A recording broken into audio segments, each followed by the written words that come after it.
has no membrane. Sir, what is that capsule or slime layer? What is the importance of that? Sometimes it serves as a protection. Have you noticed there are specific antibiotic drug?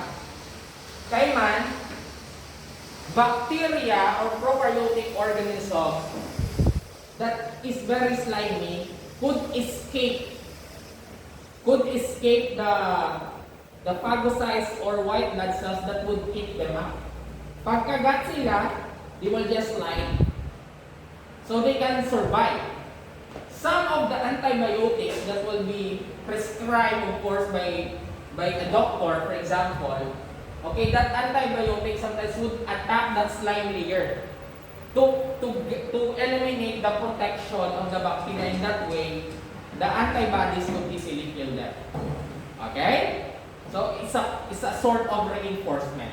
Question? Wala? Okay. Now, the nucleoid of prokaryotic cell, this is the nucleoid. Okay, and then if there's a circular DNA there, that's what you call plasmid. Okay, this is the region where the DNA is located, but there is no membrane around the DNA. So that's the nucleoid. That's how we describe the nucleoid. No membrane, it's just a genetic material. It's just like it's pure DNA. Okay, so what do you think? Is it prone to mutation? Okay, so what is a plasmid? So this is a plasmid. Okay, a circular DNA. So aside from the bacterial DNA, there's also a plasmid known as a circular DNA. A plasmid is a circular DNA molecule separate that much larger bacterial chromosome. Every plasmid has an origin of replication required for replication within the cell. Okay, so we will talk about DNA replication in the later part of the topic. It's a separate chapter. But when we talk about DNA replication, basically it's just the photocopy of the original DNA.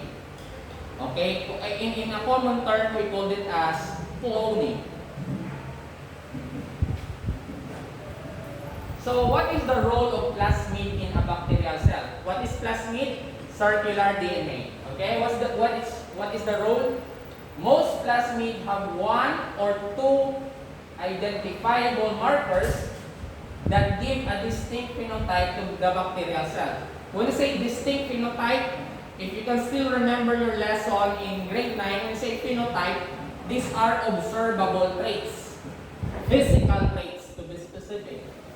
Example of such markers include antibiotic resistance or expression of an enzyme that catalyzes a reaction that produces a color change. Sometimes, okay, if you will be in college, you would meet, especially if you'll be in the medical field, you will meet the term gram-positive and gram-negative bacteria. So what is that? When we talk about gram-negative bacteria, if you apply staining technique, okay, those who have a thick layer of slime, okay, would absorb, okay, the stain. Okay, so they will be marked as nag-pink, for example, or nag-dark violet.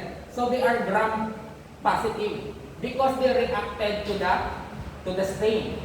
But if it is gram negative, it will be light pink or light violet because it does not react with the stain. So in that case, so what's the importance of identifying gram positive or gram negative?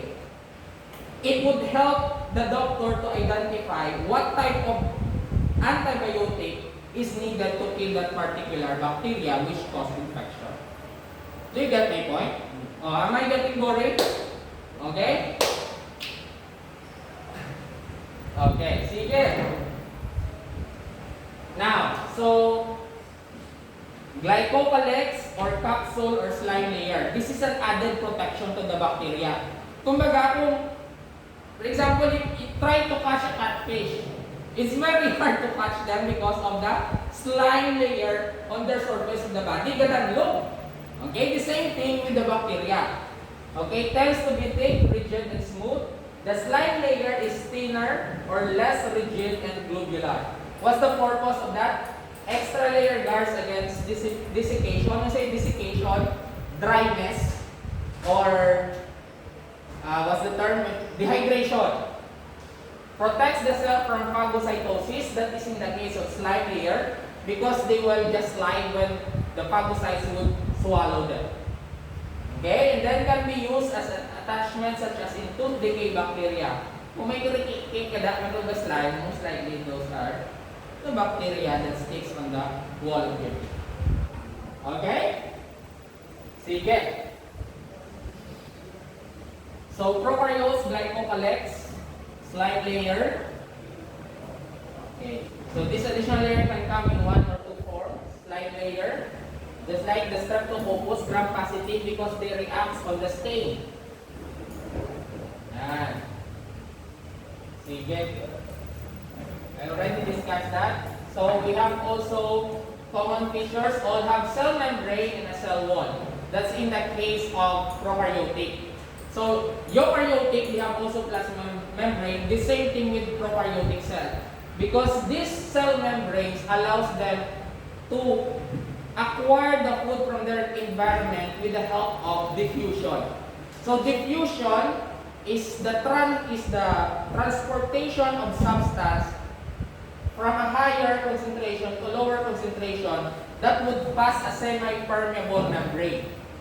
So in other words, prokaryotes, they also manage to get the food from their environment through the process of diffusion. So that's why it is necessary to have a cell membrane. We will discuss the characteristics of the cell membrane as we go along. Question? Kaya pa? Kaya? Okay.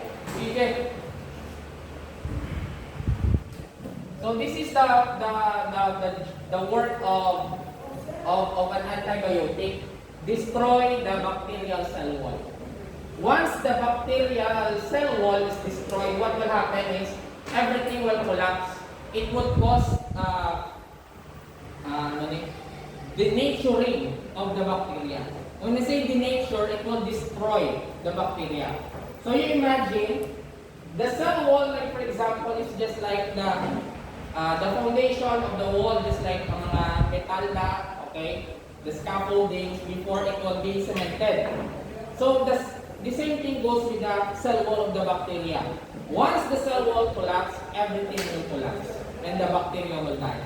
So that's the purpose of antibiotic. So we have villi, okay, this one, the hair-like structure, okay. So what's the purpose of that? Point of attachment on the surface, and at the same time, bacterial conjugation. So specifically, the sex villi, because they exchange genetic material to hybridize the bacteria. Okay. So I will not discuss this anymore. Just go over with the slides. Okay, flagella, the whip-like structure for movement. Kung makita mo sa microscope, kumamot, the movement is not like this, but actually it's just like an LSC. But if you're going to look at it from the bird's eye view, kaya gamo ka na sa microscope, nantaon mo doon nag-ano na siya. But actually the movement is somewhat like that. Just like in the case of the tail of Spurza.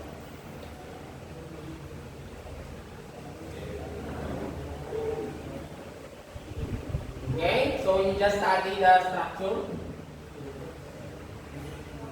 Okay, so this is the plasma membrane. So take note that the plasma membrane, they describe it as a semi-permeable membrane. This is also present in both prokaryotic and eukaryotic organisms. They facilitate the exchange of substances from outside going inside of the cell. Okay, the process of diffusion. Okay, am I getting boring? Guys? Okay ha? Oh, question, first question. If you have question. Sir, what's the use of plasma membrane again, sir? Okay.